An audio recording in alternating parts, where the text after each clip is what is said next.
This is NTV.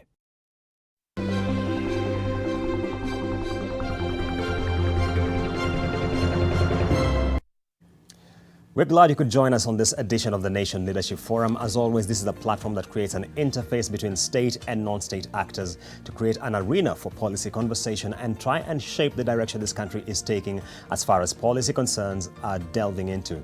Now, let's take a look at what has happened today with regard to the budget. Now, this afternoon, the Treasury Cabinet Secretary Ukur Yatani tabled his maiden budget, a 3.22 trillion shilling spending plan before the National Assembly.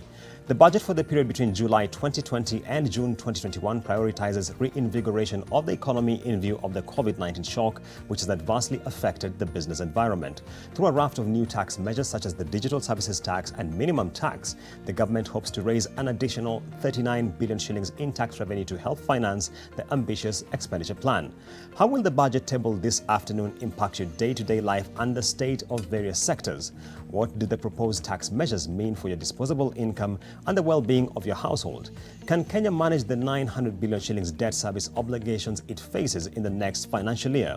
To explore this and more issues, I am joined by the Chief Executive Officer of the Kenya Manufacturers Association, that is Phyllis Wakiaga, Agi Asimwe Konde, the Vice President, Program Innovation and Delivery at the Alliance for a Green Revolution in Africa, that's AGRA, and finally Benson Okundi, who is a partner at PricewaterhouseCoopers Kenya. Before I invite them for their comments, let me just remind you that you can be part of this conversation online by tweeting at NTV Kenya at AmbokoJH. The hashtag is BudgetKE2020. And I want to start with Benson, if I may.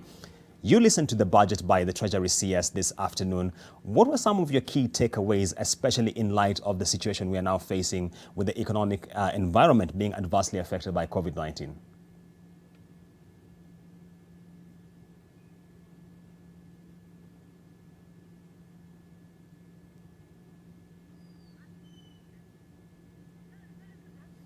Benson?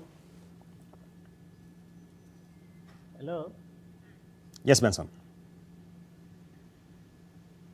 Please repeat the question once again. I can't hear you very well. Oh, yes. My question is, having listened to the budget tabled by CS Ukur Yatani this afternoon, what are some of your key takeaways, just briefly by way of introduction, in light of the situation we're now facing as an economy with the COVID-19 pandemic?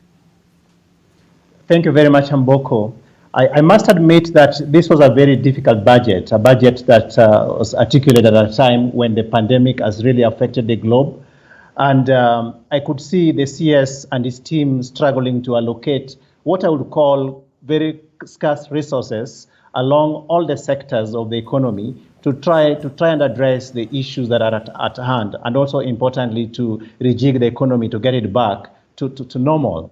So I see a budget that has been well balanced in terms of sectoral allocation, but amidst that, struggle with the resources that might not readily be available. So I do appreciate overall the theme of the budget, but I also take into consideration that the resources to be able to run that budget will definitely be a challenge. Moving on to Phyllis, the Chief Executive at the Kenya Association of Manufacturers. Phyllis, I listened to the budget and I have concerns around manufacturing in particular, especially if you consider coming from the Tax Laws Amendment Act, where a number of incentives for manufacturers were withdrawn. Were you encouraged by the budget table today from a manufacturing perspective? I think as we talk about the budget, we have to consider the economic policy context of the budget for this year. We have a background of COVID, the floods, the locusts. And the global economy is set to decline by about 3%. The Kenyan economy, I think they've projected that it will also grow at only 2.5%. So with all of this put together, we then look at the budget in that context. As manufacturers, we must say that CS has been able to try and, even in a fiscally constrained environment, and ensure that he's instituting measures to contain the economic fallout that will arise out of COVID. We've seen the 172 billion that was allocated as the stimulus program earlier. We've also seen the additional 53.7 billion towards the economic stimulus package. We've also, from that budget, seen the things like the custom duties I think quite a number of measures he did pronounce on the iron and steel sector, the paper sector, the inputs for baby diaper manufacturers, which is a growing industry in the country, and also one that was well thought out in terms of the duty remission scheme for PPE manufacturing. But you're right that the tax amendment bill did contain certain things that, in our view, will reverse the gains in terms of the growth of the manufacturing sector. Some of them include the issues like the removal of the electricity rebate program that had been put in place. There's the issue of the changes on the investment deduction, which was reduced in that amendment bill, and the imposition of 14% on machinery, plant, and equipment. So some of these measures are the measures that we are really advocating for Parliament to reconsider because they can have a negative impact on the growth of the manufacturing sector. Great, Phyllis there. And moving on to Aggie, the agriculture sector definitely has taken a bit of a hit, not just from COVID-19, but as has been mentioned earlier, we have the locust invasion, we had the fall armyworm late last year, we have had floods now coming in. When you listen to the Cabinet Secretary for the National Treasury speak to the issues of agriculture, what were some of your key thoughts around some of the proposals he was tabling?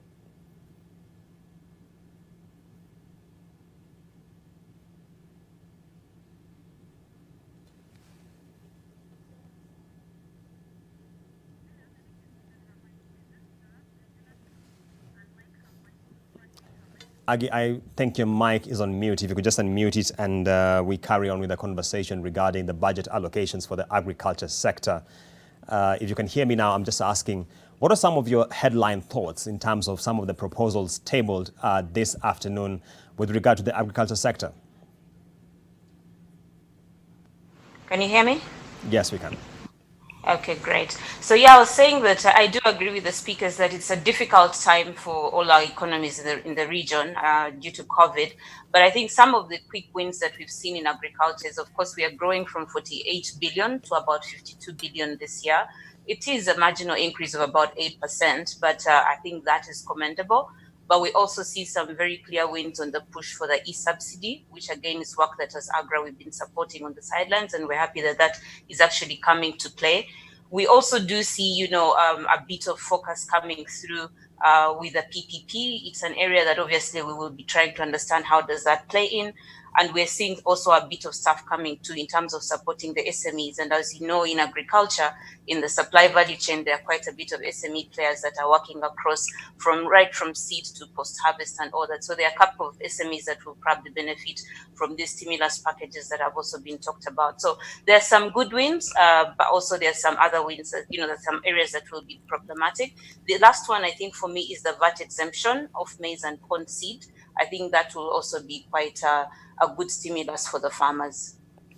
Aggie, I'll be coming back to that issue of VAT exemption a little later on, but let me just cross over to Benson. And Benson, listening to the CS Treasury, it's very interesting that some of the items which had been rejected by the National Assembly in light of the Tax Laws Amendment Bill, which became the Act, are being tabled right now by way of the Finance Bill and also reiterated this afternoon in the budget. Do you feel the government is a bit hard-pressed in light of this? Yeah, definitely. I think that there was no surprise between what was in the finance bill that was tabled in May and what the CS has actually articulated today in terms of the tax measures.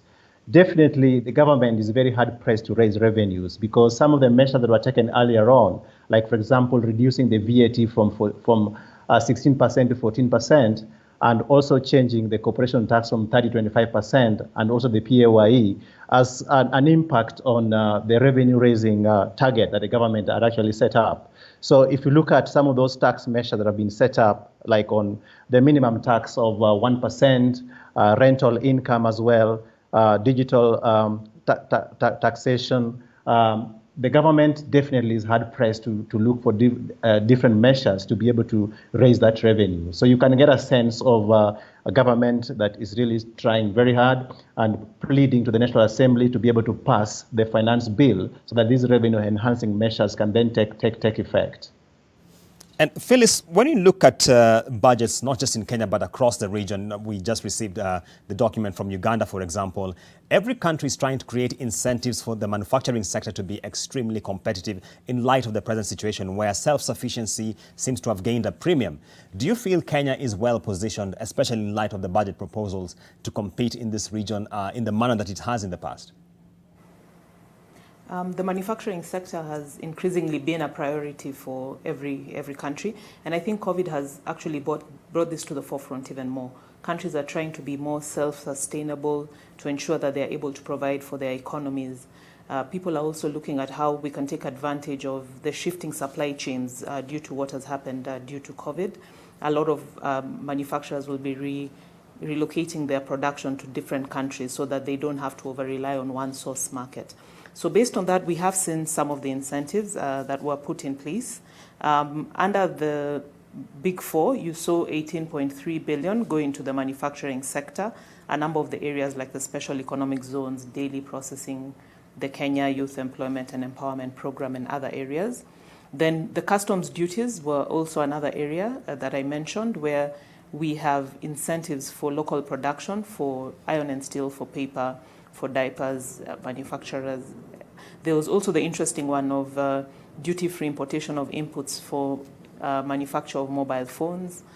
So all these measures are, I think, incentives that are out there to try and stimulate local manufacturing, and this is positive for the sector.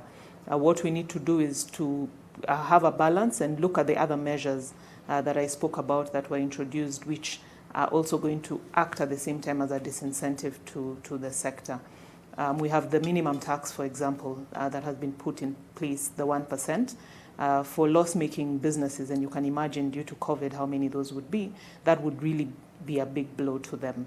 So as we talk about promoting manufacturing, and we do appreciate the measures that have been put in place, the economic recovery program should holistically support the sector to be cost competitive so that we can grow in the region. Phyllis, just to stay with you now that you've raised it, about the minimum tax. I mean, to be fair to the government has extended a number of relief measures which by Treasury's estimate will cost it about 172 billion shillings in foregone tax revenue. Don't you think it's a fair bargain perhaps to have a debate around the minimum tax? Perhaps you can debate about the rate, but not whether it should be there or not. In the context of what is happening, I think COVID has impacted a number of businesses. We've seen subdued demand during this season, and a lot of businesses have actually not made profits. So it's a discussion we can have on a normal day, but we must admit that we're not living in normal times. And in light of the COVID pandemic, adding a minimum tax on turnover to businesses that are already limping because of the impact of the pandemic, I think would be difficult. It's a conversation that would be good, but during this season, I think it's going to deal a blow to a number of businesses, especially SMEs that are struggling. And Agi, listening to what the CS Treasury was talking about, especially with regard to the agriculture sector, it was a bit encouraging, but I was concerned, as we shared earlier, in terms of the coordination between the national level and the county level, because we all appreciate agriculture is a devolved function. This is a concern you share. Yeah, that's correct. Yeah, well, I think he alluded to it in terms of ensuring that the counties are quite held accountable, but there's good coordination. I think for us to see better efficiencies happening and timely execution of some of these things, there's going to be probably more concerted efforts between not just government at the center and the county, but also with development partners as well as the private sector. Because as you already know, out of all the counties we have in Kenya, just about 2 actually have provisions of agriculture budgets. So that already shows a disconnect, because if this is one area where we can be able to bounce back, and the farmer is already having assets where they're already growing, but they're only less than 50% of their productivity, all these incentives will not come to fruition if there's no direct intervention or there's no focus right at the county level as well for agriculture. So in some of the counties where we've seen very good success, this is a clear testimony that we need to see probably some of the counties stepping up and committing a bit more budgets to support the activities in agriculture. Benson, I'm curious to know what you think about the minimum tax proposal, what we're just sharing with Phyllis a little earlier on, especially in light of the COVID-19 environment. Yeah, I think initially the minimum tax was applicable when it was reduced from 3% to 1%, was applicable to SMEs. But now it's been extended to all the corporations. And I think it's an attempt for the government to be able to widen the tax base and therefore raise more revenue. So while from the government point of view, I think it will serve the purpose of getting more corporations into the tax net. And you also did hear the CS mentioning that even companies that make losses and therefore been carrying forward losses and therefore not able to pay corporation taxes, they enjoy some of the services like infrastructure that already been established, and therefore they need to contribute to that to some extent. So I think from a government point of view, obviously it's going to raise more revenue because then every corporation will be subjected to that 1% minimum tax payable. But from corporations that do make losses that are not able to recoup that, definitely will find it difficult to cope up with it. And in that regard, perhaps my question then would be, what sort of proposal would you have? Because in my interview with the Cabinet Secretary for National Treasury, he made it unmistakably clear that minimum tax is a conversation that we must have. It's just perhaps we can discuss about the duration or the number of companies affected by this.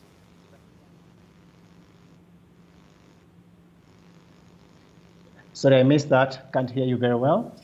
Benson, my question is because I interviewed the Cabinet Secretary for the National Treasury on this subject of minimum tax, and one thing he said is that in the spirit of sealing what he called revenue leakages, perhaps we must have minimum tax. The question might be, how is it structured? Is this a view that you would share? Yeah, I think it's first, it makes tax administration easier. And by making tax administration easier, then it brings the wider tax base that the government requires. That's number one. And at the same time, it's much more easier to calculate that tax at the turnover level as compared to the profit level, and therefore it helps to seal that revenue leakage that normally disappears in between on the expenses and all that. So I do share the view that it will help to minimize the revenue leakage because it's going to be based on the turnover level as opposed to the profit level. But obviously for companies that are not doing well, that are not making profits, they are going to suffer because you are taxed at the turnover level. All right. And Phyllis, just before we take a break, the subject of VAT refunds is something which is recurrently mentioned by the National Treasury in terms of trying to accelerate the disbursements. And this is something which largely affects the manufacturing sector. How is the landscape like on the ground? VAT refunds have been a conversation we've had for a number of years. And when the VAT Act was amended, this was an area that was at least supposed to be sorted out. I know you've been seeing the challenges in terms of the refunds, and government did allocate 10 billion for payment of outstanding VAT refunds, and this amount has started being paid out in the last week or two. During the CS's speech, he also did mention that an additional 10 billion has been allocated towards the payment of VAT refunds and also supplier payments. So we hope to see that amount also roll out once the budget is approved. But going forward, what we would like is a long-term measure to address the issue of outstanding VAT refunds, because the allocation given to KRA for VAT refunds is lower than what they have to pay out every month. So that's what we need to look at. How do we have a mechanism, as other countries do, that is more efficient, where VAT refunds can automatically be paid out of KRA, or a higher allocation can be given to ensure that we don't have the backlogs. There's also the issue of the withholding VAT and the accumulation of about 100 billion in credit on the system, and we're also having a discussion on how we can offset that over a period of time so that we also reduce that obligation. So I think a policy measure that would give predictability for the long term is what is required to deal with VAT refunds going forward. And Agi, just before we take a quick break here, listening to the CS, correct me if I'm wrong, but the impression that I got is that a lot of the agriculture interventions were largely pre-harvest. If you look at something like the input subsidy scheme he's talking about. But what about the post-harvest phase? Is this a view you also shared, or you got a different feeling from it? Well, as you know, that most of these budgets are quite generic at this level, so we don't have the details to be able to understand exactly where the spends will be going. But I was keen to understand, I had good interest around the SME support and saying, as you all know, we have about 40% of our harvest, we lose that in post-harvest losses. So for us to be able to make production profitable for the farmer, we need to be able to invest in technologies that can be able to preserve most of the harvest crop and then also add value through job creation. So I think there's quite a bit of opportunities around the private sector coming in. So there's need to create a thriving policy environment that will interest the private sector to go and invest where these crops are. So I think that's a conversation that will continue to happen. It's already happening in some sectors. So I think it is just placing our pedal on that and ensuring it's actually happening faster rather than later. Right, and that point by Agi takes us to our first break on the Nation Leadership Forum, where we are focusing on the budget 2020-21, some of the measures which have been proposed by Treasury, and unpacking them and what they mean for you and us and the business environment. We'll be right back in a moment.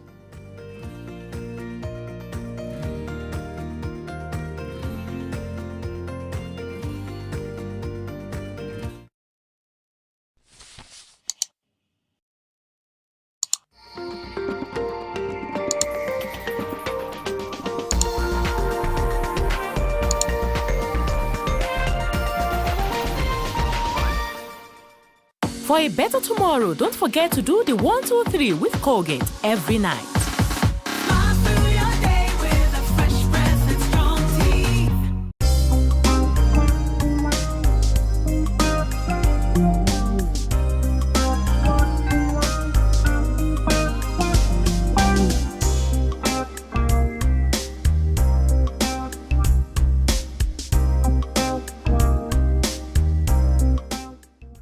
This new pack is available in all leading supermarkets and outlets. It's still the same flour. Pembe yangu ni poa.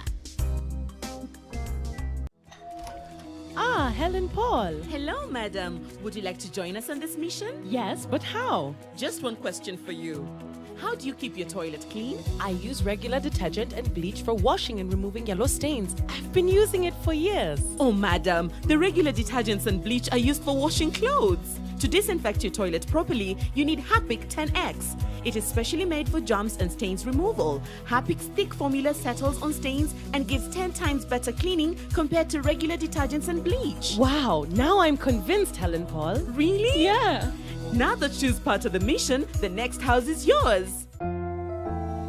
We all are looking for products to protect ourselves from viruses, but not all products protect us. Did you know that using Dettol soap and water protects against viruses? Many viruses are surrounded by an envelope with receptors that enable them to enter a human cell and cause infection. Dettol soap destroys the outer layer of the virus and effectively removes it. Protect your family from the spread of viruses with Dettol. Dettol cleans and is now tested and proven to be effective against COVID-19 virus. This has been Medivax for Dettol. Who wants to answer? Mary? Mary has a toothache. Oh, I see. And who knows why? Because her tooth is too big. No, it might be a hole in her tooth called a cavity. That's why I brush twice a day using Colgate. Imagine this is your tooth and these are food acids that cause cavities. Colgate with calcium and fluoride helps prevent cavities. Who protects our teeth? Colgate! For maximum cavity protection.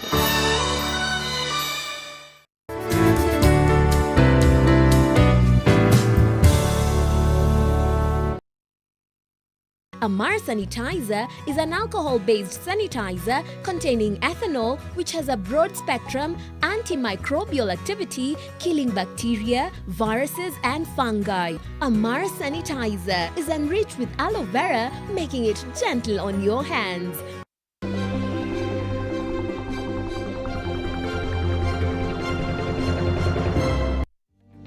Welcome back to the Nation Leadership Forum. Tonight we are focusing on the budget which has just been tabled this afternoon by Treasury Cabinet Secretary Ukur Yatani. Some ambitious spending plan for the financial year 2020-21, and we're unpacking a number of issues, whether it is manufacturing, agriculture, as well as some of the tax proposals which have been tabled. And if you're just joining us, you can be part of this conversation online at NTV Kenya, at AmbokoJH. The hashtag is BudgetKE2020. And let me just ask a question to Benson Okundi of PricewaterhouseCoopers, where he is a partner. Benson, the proposal for digital service tax, how does this sit with you? Because it has evoked a lot of mixed reaction on the streets. Yeah, I think digital service tax is one that has been very elusive for a very long time. It's not just a Kenyan issue specifically, it's a global issue because the way digital services are set up or the way digital services company do set up, they don't necessarily earn their revenues or they don't necessarily register themselves where they actually earn the revenues. So the proposals made by the CS Treasury on the digital services tax is one that aims at netting all the tax income that arrive from the digital services company that will be operating in Kenya, regardless of whether they are registered in Kenya or not. As I mentioned earlier on, is one that requires not just one country's specific point of view, but requires collaboration with the other countries, especially looking into the aspects of double taxation arrangements. So if a company, for example, is registered in the US, but offering digital services in Kenya, under the proposal by the CS Treasury, the income that is derived from Kenya will definitely be subjected to tax. So that's how it operates. And I think it aims at bringing those digital services companies that have not been paying taxes simply because they're not registered here to the tax net. Benson, just to stay with you briefly, do you view this as a step in the right direction, or how else do you view it? Because outside here, there's concern that the digital economy has been a key driver of jobs in Kenya. What will this mean for it? Yeah, I think one, from a revenue raising point of view, is definitely a step in the right direction because digital services are definitely intangible and therefore difficult to locate at a particular point in time. But at the same time, because activities are carried out in jurisdictions where they need to pay taxes. So to me, I think it's a step in the right direction, but a delicate one that requires collaboration with the stakeholders that are actually involved for its implementation to be successful. All right. And Phyllis, the government has indicated that it is keen on reducing the number of tax exemptions it has been extending. Of course, this is a very challenging year. And I'm curious to know how you feel the manufacturing sector is placed in this regard. I was looking at the list by the finance bill. You have something like solar panels, for example, which are included in this. Do you feel this could potentially adversely affect the manufacturing sector? The tax incentives discussion, I think, has been going on for a while. The reason tax incentives are given in the first place is to stimulate production, because if you're able to stimulate production, be able to manufacture competitively locally, there's an opportunity for you to export globally and also be able to compete for a bigger market share, both locally and globally. So if you look at it within that context, it's a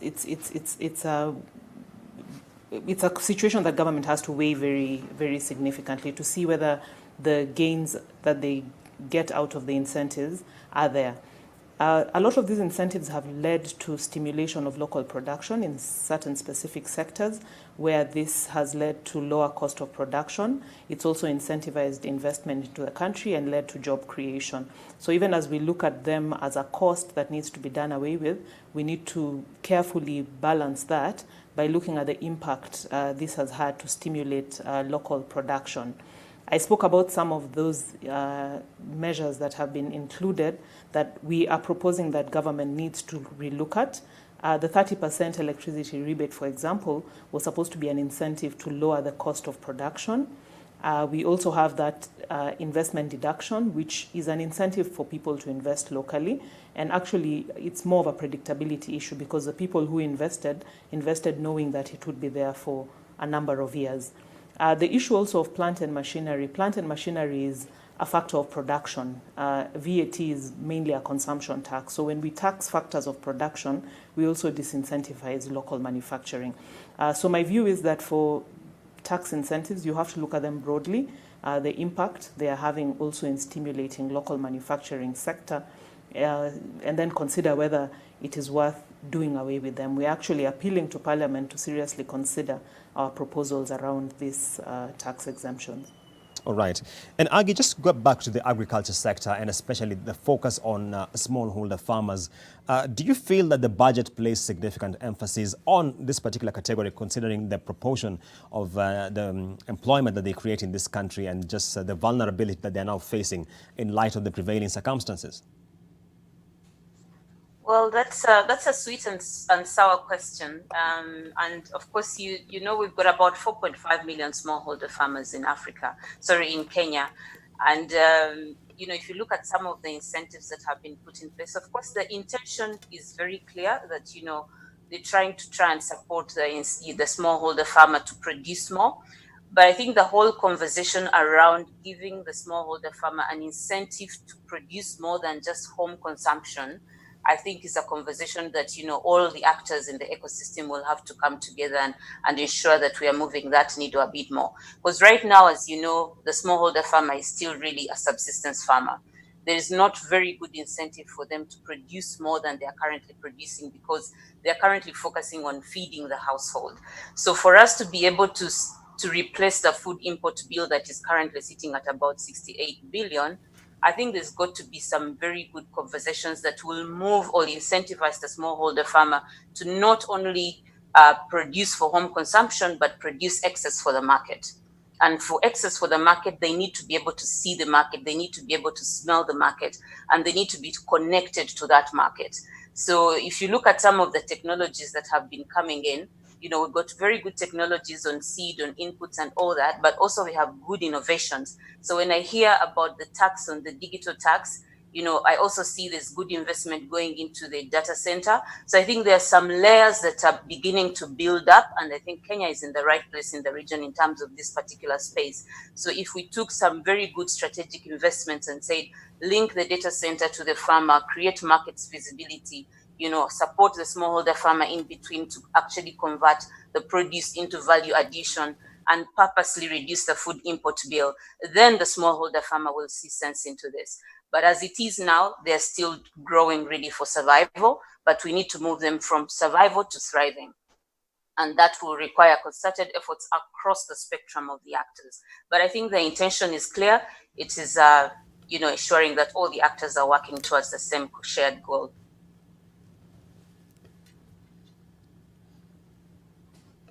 Hello? Yes. Did I break down?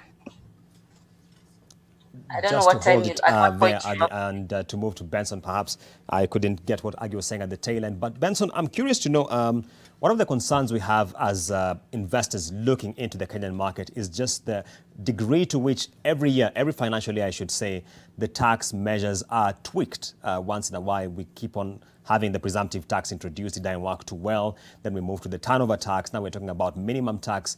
What about the predictability of this for investment? How do you feel this is impacting the climate, Benson? Sorry, just repeat that again. The predictability of, I missed that out, please. Benson, my question is, in terms of the predictability of Kenya's tax framework, every year we have a raft of taxes being introduced in one way or another. For example, in 2017-18, where we had the presumptive tax being introduced, seeking to widen the tax base. Then later on, we had a reversion to turnover tax. Now we're talking about minimum tax, for example. Do you feel this has an adverse impact on the predictability of the environment from an investment optic? Yes, it does. I think one of the tenets of a good public financial management system is one that makes the revenue generation to be predictable, and also the tax measures to be predictable, not just to the government, but also to the taxpayers themselves, and also to the investors. I think we've seen the economic landscape changing several times in the country over several years. We've seen the Kenya Revenue Authority going through a lot of changes as well, obviously streamlining their operations and making it easier for tax administration, and both to individuals and also to investors. So you're right in the sense that with the tax landscape changing all the time, it brings in an element of unpredictability, which is not good for the investors. However, I must indicate that the CS National Treasury indicated that we will continue working very closely with the KRA, tax reforms to make the tax legislations easier to administrate. And we hope that with a raft of changes that are taking place, in future, maybe the next, not too distant future, we should be able to have a tax regime that makes it easier for predictability purposes to both taxpayers and also to investors. And Benson, just to stay with you on that note, there has been the conversation of a tax policy in the country.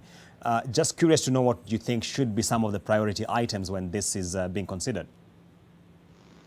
I think several things. One aspect is just the ease of administration of tax.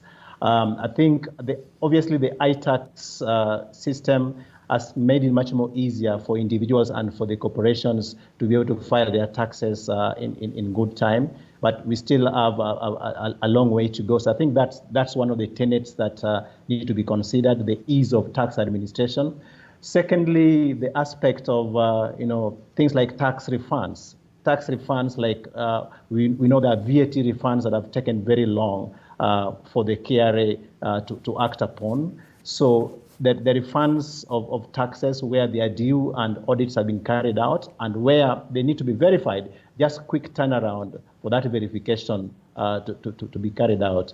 And obviously the issue of just exemptions where necessary need to be made much more clearer, and to the extent that they actually foster economic development and especially setting up of the industries in the manufacturing sector. So those are some of the issues that need to be taken into consideration when tax policies are being considered. And moving on to Phyllis. Phyllis, one of the key conversations around manufacturing has been Kenya's ability to decentralize this. And indeed, this was one of the reasons why devolution was a very critical subject in this country. When you look at how the progression has been, and especially in light of some of the proposals which are now coming through the Tax Laws Amendment Act as well as the budget, do you feel we are catalyzing the decentralization, or we are still constricting it to the urban centers? Manufacturing definitely has continued to be a priority, and ensuring that we are manufacturing even within the counties is critical, so that we're able to create jobs and opportunities around the country. As CAM, we have regional offices around the country where there's a lot of manufacturing or industrial activity. One of the challenges, of course, is the issues of ensuring that counties are also supporting local production and manufacturing, and we have been having conversations around the challenges around movement of goods in the country, and the ability of county governments to have revenue measures that actually affect businesses within the country. And that can also act as a disincentive and continue to increasingly centralize manufacturing in traditional areas. One of the things I think that can also stimulate local manufacturing is the issue of expanding our exports. If we are able to grow our exports to the region, to Africa and internationally, that would be a big opportunity where we would then be looking at counties, what their competitive advantages are, and the products that they can produce for the export market. That's a direction I think that would really stimulate manufacturing within different counties. So you would look at a county and say, in this county, it's a semi-arid county, aloe vera can do well there. Can we grow this and do it for the export market? So that would be one of the ways to stimulate. The other way, and I think one of the things I would say was positive in this budget, is the issue of Buy Kenya, Build Kenya. If we see a lot of consumption of locally manufactured products by government, by Kenyans locally, that would mean that we would be able to produce locally for our own use. So the move, for example, to support and buy beds from the local manufacturers and Juakali sector, the issue of government allocating money towards the local automobile sector, and the procurement reforms we saw around the preference and reservations regulation that will give support to locally manufactured products. All these are very positive moves that can stimulate more local production and ensure that we decentralize production from out of the traditional areas. All right, and Agi, still on the subject of smallholder farmers, the issue of cash transfers largely affects them, because if you look at a number of the vulnerable in our community, they largely just depend on their own subsistence. I'm curious to know what you think about the cash transfer program implemented as a COVID-19 stimulus thus far. The government tells us that they are disbursing about 300 million shillings every week. What's your sense around this? Sorry, I can't hear you. Could you repeat that question, please? Yes, I'm asking with regard to smallholder farmers, and the majority of them are within the bracket of the vulnerable in our society in terms of shocks when they come. When you look at the cash transfer program, which has been implemented by the government, What's your sense around this in terms of the implementation? Is it trickling down? Okay, I think first of all, it's a good intent. The intention is good. Obviously, at this time, if you're able to offer, some kind of social protection to the vulnerable farmer, that's great, because I think that's one way of getting them to bounce back. But I think from where we are as Agra is we tend to focus more on what is the long-term sustainability that can get the farmer to actually bounce back whenever they face such shocks. So obviously, that is a drop in the ocean, but it is a well-intended intention. But I think the issue is, out of the 4.5 million smallholder farmers, how do you reach a lot more, and how do you select those farmers? So I think it is reaching, but the question of how you select and how you ensure that they are resilient after that and they are not just dependent on the handouts is a bigger question that needs to be answered. And I think one of the things that we are really talking about consistently is access to quality inputs. Is if they can be able to get quality inputs at the right price at the right time, because you all know farming is seasonal. If they get it at the right time, then they have a good opportunity to bounce back with a good crop. However, all those dynamics have got to come into play.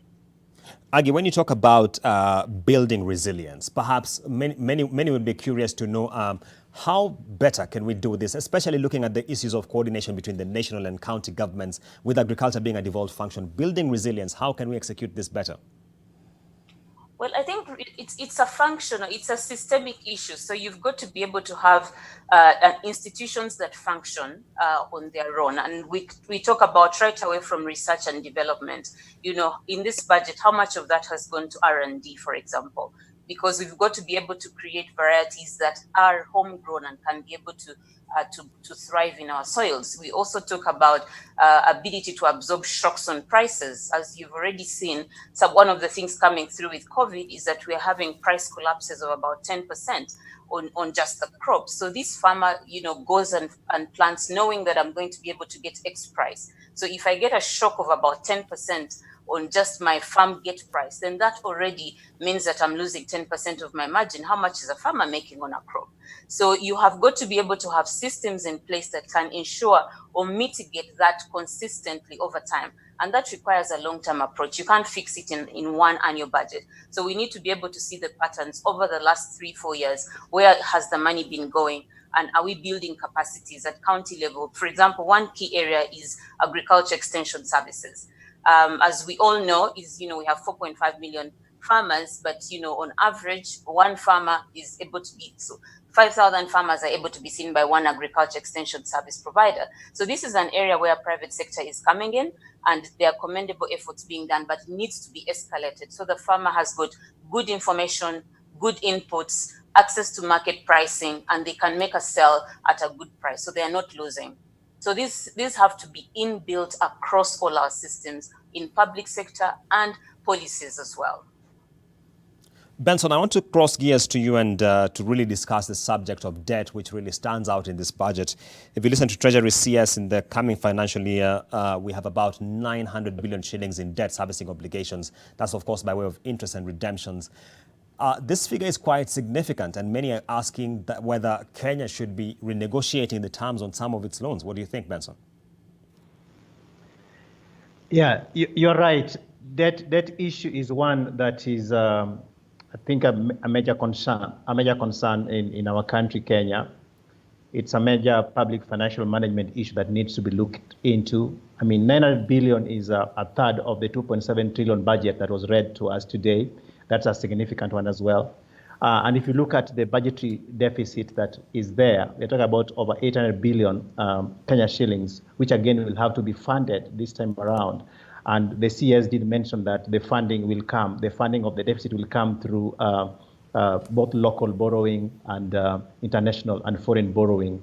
And also the debt stock that we're currently carrying obviously are pretty expensive. So there is need to be very deliberate attempt to replace some of the debt that is there with concessional loans that are much more cheaper. So it's an area of concern. as much as the CS did mention that our percentages are still in acceptable threshold, in my own view, I think this is an area that we need to look into very, very carefully. And especially from this budget, it's very clear that we will have to meet some of the recurrent expenditure like salaries through debt, because the recurrent expenditure is 1.8 trillion, while the revenue that we are projecting to earn is 1.6 trillion. So obviously we are not even able to recover the recurrent expenditure from our ordinary revenue that we're projecting. So debt is, to me, I think is a risk area that we need to look into very, very, very carefully. And Benson, just to stay on that subject, when you talk about, of course, the 800 billion shillings deficit we're looking at in this current financial year, which we're starting, and one of the concerns I have is the Treasury CS talks about borrowing about 300 billion from the external market. I'm wondering how exactly in the external market, in view of the present circumstances where even those investors who would typically take up our debt are struggling. Yeah, I think it will call for a very deliberate and very, very careful review of our subsequent sources of borrowing. I see the CS has taken the trajectory of looking for more of concessional loans, and especially from the development partners, the likes of IMF and also the World Bank, like the recent facilities obtained from IMF and the World Bank were at pretty much low interest rates. So I see as the country moving more into the direction of borrowing from the multilaterals and the established financial institutions, as opposed to to traditional sources of borrowing that we have had in the recent past to fund infrastructure projects. All right, and just moving to Phyllis before we take a break. Phyllis, the subject of pending bills has been an ongoing conversation, has been flagged in the budget. Even if you read the Budget and Appropriations Committee report, they are proposing that perhaps we should criminalize state agencies holding pending bills. How large a problem is this when it comes to affecting the manufacturing sector? Pending bills are a real challenge because, of course, they affect cash flow. And this is a problem that we must admit affects both the private and the public sector because it's become a habit of everyone paying everyone late. Private sector pays late, government pays late. And this is a real challenge because, for example, in the private sector, the delayed payment means that we only turn around our goods twice a year when we have an opportunity to do it almost 4 times a year. The delayed payment by governments and even retailers and other private sector deals a major blow, especially on our SMEs. So it's something that we need to address. I know there is a bill proposing for a number of days within which bills must be paid, and also putting in place interest in case that there's delay in payment. That is for government payments. We are also advocating that we look at ourselves as private sector and have in place discipline to ensure that payments are made in time so that we have cash flow in the economy and money is able to flow much better within the economy. All right, and that point by Phyllis takes us to our second break. We shall be back with our more ideas and wrapping up thoughts on the subject of the budget and how it is impacting the economy.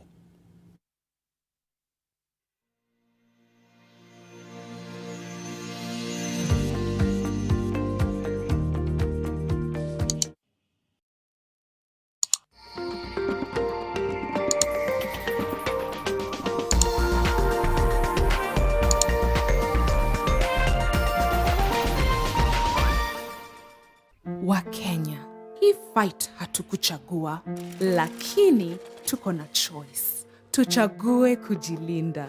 Tuchague kuprotect familia zetu. Tuchague usafi. Kuosha mikono. Kuosha manyumba zetu. Ndio tulinde watoto wetu. Na tuvae mask. Future yetu iko mikononi mwetu. Kenya, let's do it for the ones we love.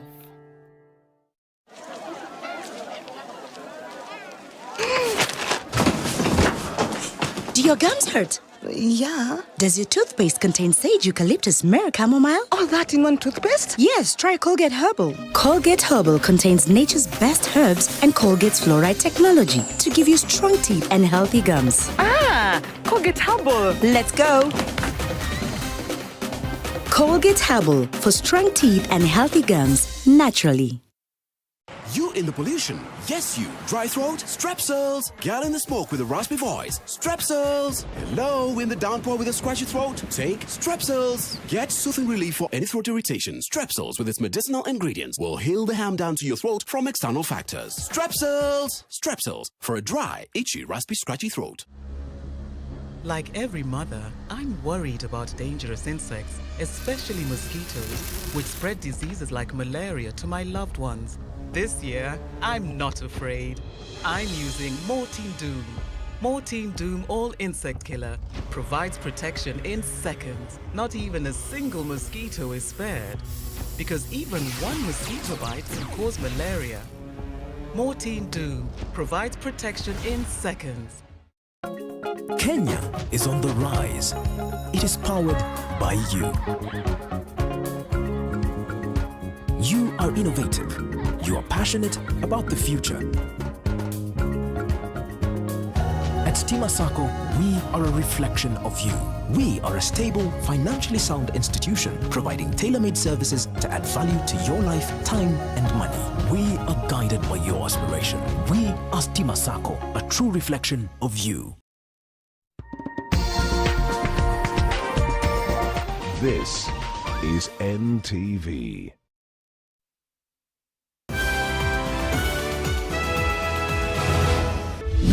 Tonight, Treasury CS Ukur Yatani unveils plan to lift Kenyans out of the woods in the face of a ravaging global pandemic. We have channeled resources to cushion citizens and businesses from the adverse effect of COVID-19 pandemic, as well as intervention to support economic recovery. Payment of Kenya's debts takes up the biggest share of the allocations at 904 billion. Also tonight, staring at a budget financing headache, Treasury proposes new tax measures largely targeting businesses. These measures are expected to generate about shilling 38.9 billion in tax revenue to the exchequer. Plus, court dismisses Governor Anne Waiguru's application challenging her impeachment. The ball is now in the Senate's court. If it is going to committee way, then you have 10 days. But if it's going the plenary way, then it will end faster, just like the Kiambu one, maybe the next 1 or 2 days. And police officer who dragged a woman with his motorbike charged with assault. Inquiry files have been opened, and action is going to be informed by what happens after the investigations are done. Victim of police brutality transferred to the Nakuru Level 5 hospital for specialized treatment. We are managing a 21-year-old lady who has a fracture of the lower limb, one of the legs. The patient is not under any life-threatening condition.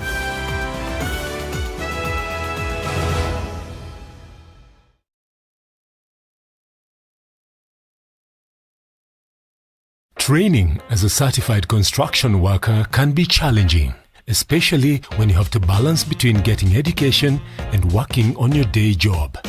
At YMCA National Training Institute, we understand you and the challenge you face. That's why we provide a flexible arrangement for your training in masonry, electrical installation, painting and plumbing. In addition to the traditional classroom training, you can now be trained on-site as you do your daily work. My whole life is in my phone.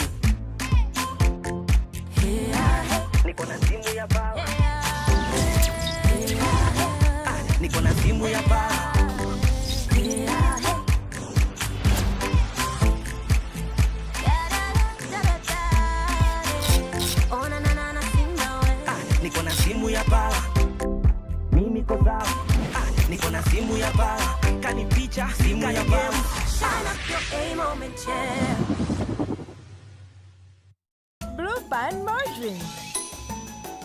New look, same great taste.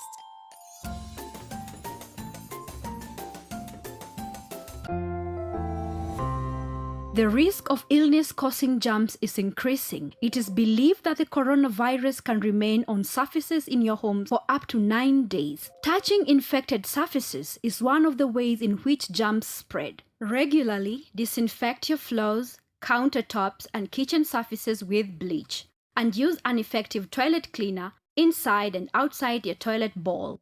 This message is brought to you by Medifacts, JIC, and HAPIC. Want to get it all, even on your period? Now you can. 9 out of 10 women who tried our product love it and will buy it. New, always 2-in-1. Feathery soft top sheet and super absorbing channels. We are generation of change, always.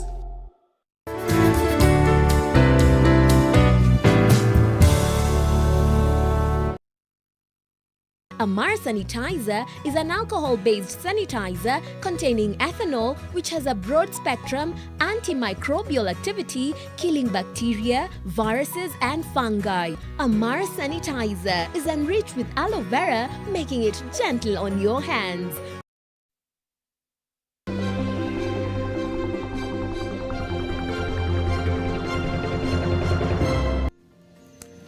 And a warm welcome back to the Nation Leadership Forum, where we are focusing on the budget 2020-21, looking at the raft of proposals which have been tabled by the CS in terms of taxation, in terms of subsidies, in terms of cash transfers, and unpacking them. And of course, with me, I have a panel, and we really are at the tail end of our conversation. Just remember, you can still be part of this conversation online at NTV Kenya, at Amboko JH.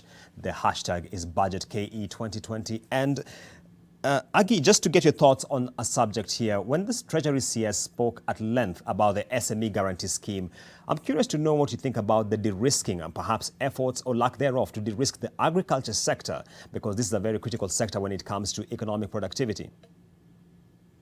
Okay, I think that was a welcome intervention, because I think, as you all know, our typical Wanjiku needs cash on the day they are selling. So what we've been experiencing and seeing in the fields is that the retailers or aggregators tend to take this produce sometimes on credit, and that really does not work for the smallholder farmer.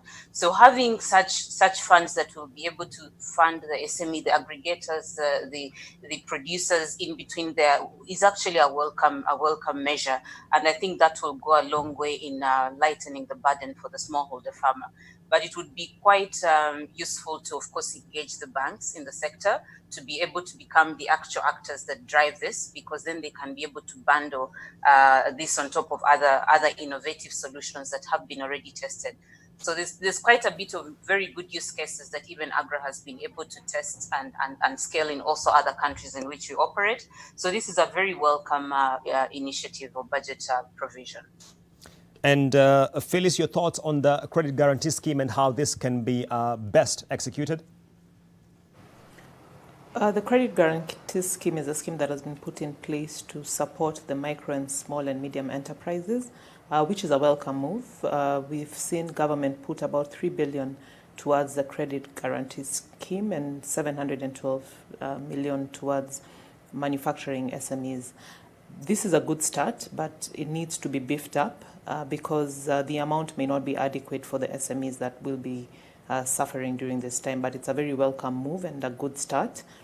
We are really positive that the DFIs and the other development partners will be able to put in more funds so that we can have our SMEs cushioned and supported through this crisis.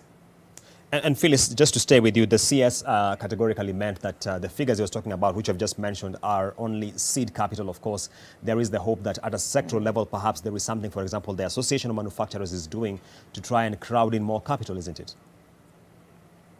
That we've had a number of conversations with development partners like the Africa Guarantee Fund and others who can look into investing into this credit guarantee scheme.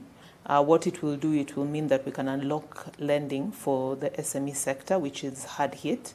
And the credit guarantee scheme, I think, will de-risk the commercial banks, and it will be an incentive then for them to lend to the SME sector.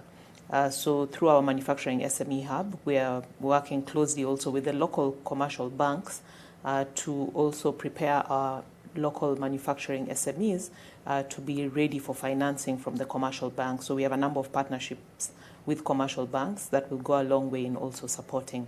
But the government need to come in times like this, and also specifically for the SME sector is critical, and that seed capital towards a credit guarantee scheme is indeed welcome. All right. Benson, a different question for you. When you look at some of the proposals in the finance bill, of course, which goes hand in hand with the budget, regarding taxation of the senior citizens by way of their pensions, what crosses your mind in light of this proposal? Yeah, that's bit of a surprise move, actually, because I think, especially for the senior citizens, once they get out of active employment, then obviously taxation they should be exempted from taxation. But I do understand the government need to raise the revenue base, and therefore looking at all corners to where this revenue can come from. But clearly, it's something that is not likely to be received very kindly, especially by the senior citizens. But having said that, I'm also happy with some of the proposals that were made around, especially on pensions, to ensure that pensions are cleared as quickly as possible, and also around the valuation by the pension companies, so that the valuations are done as quickly as possible to show the value that those pensions are actually held. So on the taxation bit of it, I think it's not likely to receive a welcome move from citizens, but the other good side of it, of prompt payment and clearance, I think is a welcome move.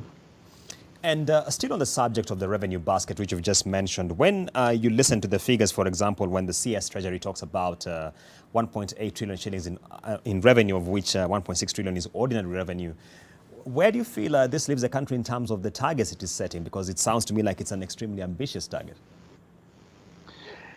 Yeah, the target is ambitious. I mean, if you look at even in a good year that we haven't been affected by this extraordinary event of the pandemic, KRA has not been able to meet its revenue target that is set for the last 2 or 3 years in a row.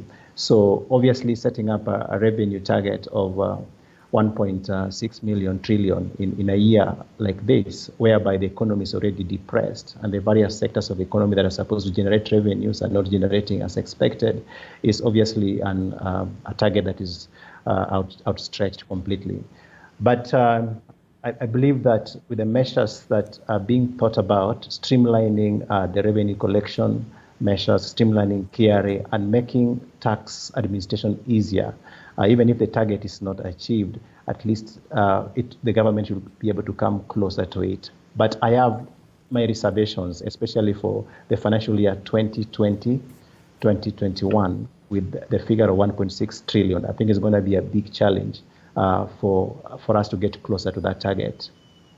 Agi, in the run-up to this budget, we have had a number of interventions in the agriculture sector, trying to streamline the coffee sector, tea sector.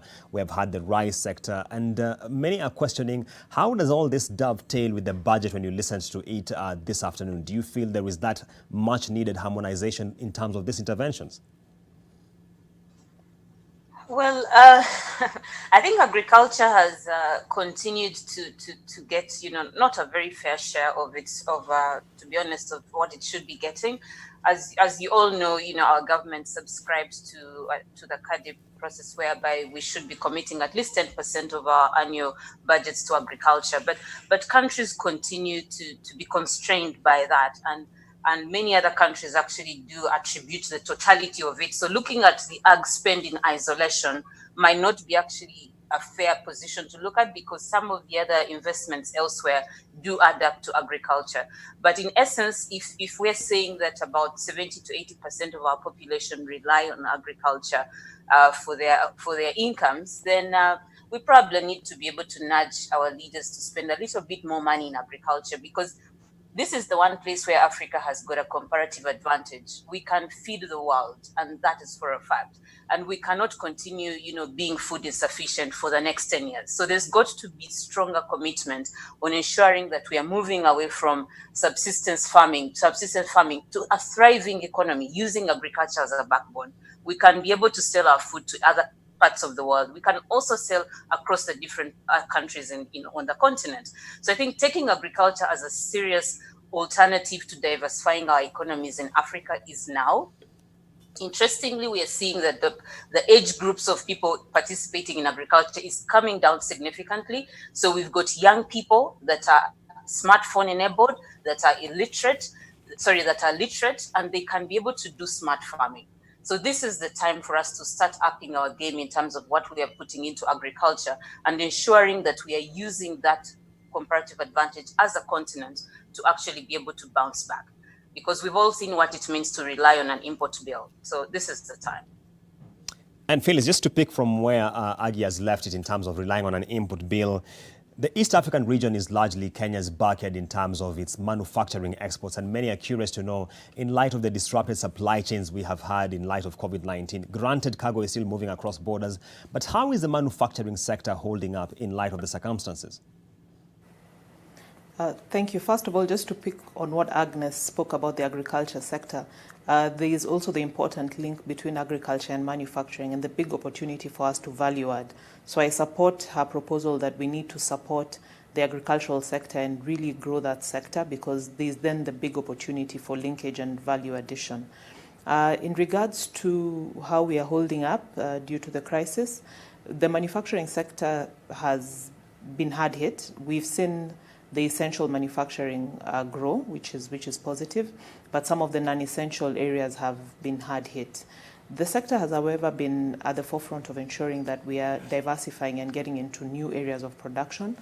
You have seen manufacturers repurposing their production to produce some of the COVID-related products and to try and do it competitively enough for this local market and hopefully also for the export markets. We've also had some challenges maybe on movement of goods, and I think we've been following the conversations on some of what is happening at the borders, and there's need to unlock some of those challenges so that we are able to see our goods flowing freely within the region. But by and large, the sector remains optimistic, and we are working on a rebound strategy for the manufacturing sector currently. Further to the study we carried out with KPMG and launched 2 weeks ago, we are now working on a rebound strategy that we want to implement with the manufacturing sector as we move forward. A lot of it will be about import substitution, where we look at products that we can manufacture locally that we've been importing in the past. Those include pharmaceutical products, health-related, medical disposables, and also looking at sectors where we have opportunities to export, like the textile and apparel sectors and other sectors. So all this will be well thought out, and I believe it will lead to increased trade within the region.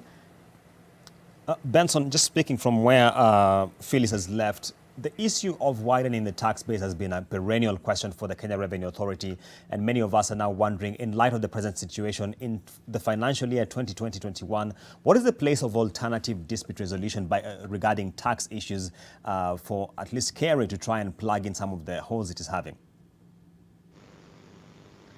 Yeah, I think obviously an efficient tax system is one that issues that are raised, especially disputes by the taxpayers, are resolved pretty quickly, because if they're resolved pretty quickly, it helps even the generation of the revenue to be much more faster and efficient. And I think this is the time that the alternative dispute resolution comes in quite handy for it to deal with tax issues that come in various ways. We've seen a number of disputes coming in on the areas of VAT and indeed other taxation measures as well. So I think it plays a very critical role within the tax regime system to ensure that the tax management system is efficient, issues are resolved as quickly as possible, and businesses move on and focus on their core areas of businesses as opposed to spending time on dealing with tax issues. A good point there. And just getting to Aggie, for your thoughts regarding the forward and backward linkages we have with agriculture. Clearly, this is a very critical sector when we look at the economy as a whole. When you look at the heat that other sectors have taken in light of COVID-19, just how vulnerable is agriculture at this point? Interestingly, if you compare to what we've seen with the other industries, tech manufacturing, I mean, we've seen some sectors that have been hit up to about 80%. In Kenya in particular, we must say that farming did take place, so our farmers actually were able to access inputs. They're actually farming. We are seeing a very good crop coming through in spite of the locust invasion and in spite of some heavy rains in some parts. So at this point in time, I think agriculture hasn't been that hit. We're estimating it at ABRA, we're estimating it to be at about 20% at the moment. But we think that the impact might come later, because now from farm to plate, is where we will probably see some impacts coming through negatively in the next couple of months when we start the harvest, because obviously, as you know, the supply chain links have been broken in some components, and then obviously the restaurants are not open, or if they're not open, if they're open, they're not at full capacity. We are not seeing a lot of innovations around food processing and value addition to mitigate, you know, the post-harvest losses. So we anticipate probably another 10 or 15% risk therein. But broadly, I think that the farmer has been more resilient than probably people know, and probably which gives us actually more confidence that we should be investing a bit more in agriculture and looking at this sector as an opportunity that can absorb the young people and that can actually offer good alternatives to diversifying our economies. And just to stay with you, Agi, because the CS in his budget speech did indicate some allocation of, I think, 3 billion shillings to the input subsidy program, but not too far back we had the Agriculture Ministry indicating that it was doing away with the input subsidy program. I don't know whether I'm the only one who felt that I was a bit lost as to the decoupling between Treasury and the Ministry of Agriculture, or what you made of it. Yeah, well, I think actually the PS does allude to the fact that subsidies actually disrupt the market, because you cannot have two different price points in the market. So ultimately, I think the intention for Kenya is to move away from subsidies to the e-subsidy, and that will probably be private sector led. So I think the 3 billion you're talking about is only going to reach 300,000 farmers out of 4.5 million. So I think it is intended for the vulnerable farmers. I stand to be corrected, but I think they're transitioning towards a private sector led approach, which is another very welcome move that the sector has been waiting for. Phyllis, the 8-point economic agenda places manufacturing right at the center of it. And I'm just curious to know, in terms of the budget for the financial year 2020-21, what perhaps would you recommend going forward as some of the measures which could step this further in terms of supporting the sector? You're right that the 8-point manufacturing agenda puts manufacturing at the heart of it. It's one of the priority sectors, I think, that will be prioritized during the rebound. What we want to see, of course, is more money put aside for the SMEs so that we are able to see manufacturing SMEs rebound out of this crisis. There's also need to support the sectors that have been identified as priority sectors within the manufacturing sector. This would mean addressing the issues that affect their competitiveness to manufacture locally. So these are conversations that are always ongoing to see how we can address the policy regulatory environment to ensure that it is supportive for the manufacturing sector. So this is a welcome move to have the 8-point stimulus, or what has been put in place. There's need, of course, to ensure that we address the tax issues that we brought up. The liquidity is welcome because it's one of the main areas of that stimulus, ensuring that VAT refunds are paid and that we are paying suppliers so that we have the cash flow issues addressed. The support to tourism is also relevant for the manufacturing sector because, as you can imagine, a lot of the products consumed by the tourism sector are actually manufactured locally. So if the tourism sector is able to be stimulated and to recover, it means that the consumption of locally manufactured products by the sector will also increase. Another part of that program is the Buy Kenya, Build Kenya, where money has been put aside to purchase locally assembled vehicles. And the hope is that this is not just for vehicles, but for all the products that are available locally in abundance. And this list is with the National Treasury and the Ministry of Industry. And through the procurement reforms, we hope to see that preference and reservation given to locally manufactured products. All right, and I'm told we have just about 5 minutes to wrap up, so I'd like to take the closing remarks from our panelists. If I could start with you, Benson, your take-home points from the budget this year. What's your outlook as well? Yeah, I think I would say overall that the CS has traveled to on a very delicate balance to balance the resources across all the sectors of the economy. It's more of an emergency response budget. If you look at the 8-point agenda, targeting the vulnerable groups, the youth at the very lower level of the economy, hoping that that can be able to spur the economic growth. But I also call upon on transparency and accountability, even as the budget is administered. I think this is the time that is very critical, that resources are looked into very critically, such that all the bodies, all the entities that are involved in managing the resources, manage them in an effective, transparent, and prudent manner. And therefore, the oversight bodies should come on board very strongly to institute proper governance structures, because resources are scarce and yet the needs are quite huge. Right. Agi Asimwe, just to get your take-home points as well as your outlook for the coming financial year.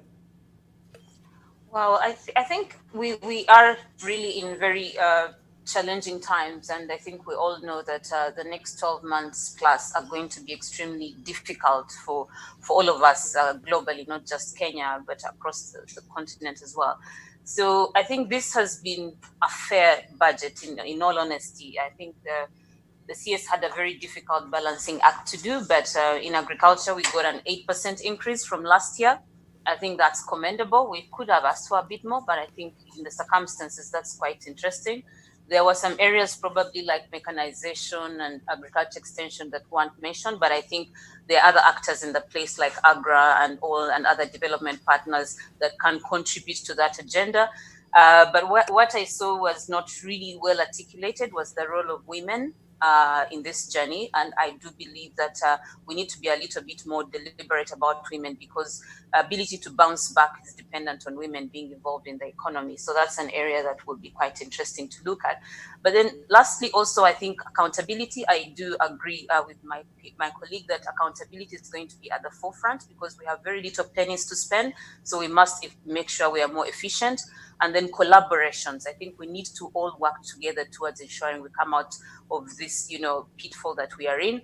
And the use of data and digitizing could be at the forefront. So there are quite a bit of opportunities that we can leverage, and then, use them to leapfrog the challenge that we are in. But all said and done, I think it is a good budget. Phyllis Wakiaga, your closing thoughts? As we close, I'd like to revisit the issue of the fiscal deficit of the 7.5%. That's something we need to be closing in on. It's not worthy to note that expenditure has been unbalanced for the past several fiscal years. You see the recurrent expenditure tripling the development expenditure. So that's an area we need to look at. As businesses, we're also looking at reviewing our expenditure downward, and it's an area that government needs to seriously focus on. The other area is the issue of the withdrawal of the different incentives that are in place. We would like government to reconsider those that are positive and support local production, because they will add to a rebound in the manufacturing sector. But all in all, we want to commend government for a very fiscally well thought out budget during the difficult times we are living in COVID-19, and for all the positive engagements we have with the government as they work towards developing their budget. We look forward to working on the rebound strategy to ensure that we come out strong as a country, and we're optimistic as a sector that there are better days ahead. Thank you. Right, and many thanks to our panelists for being part of this conversation. Many thanks to Phyllis Wakiaga, Agi Asimwe, and Benson Okundi. Much appreciated. And thank you to the viewer for having been part of this, as well as sending us your feedback online.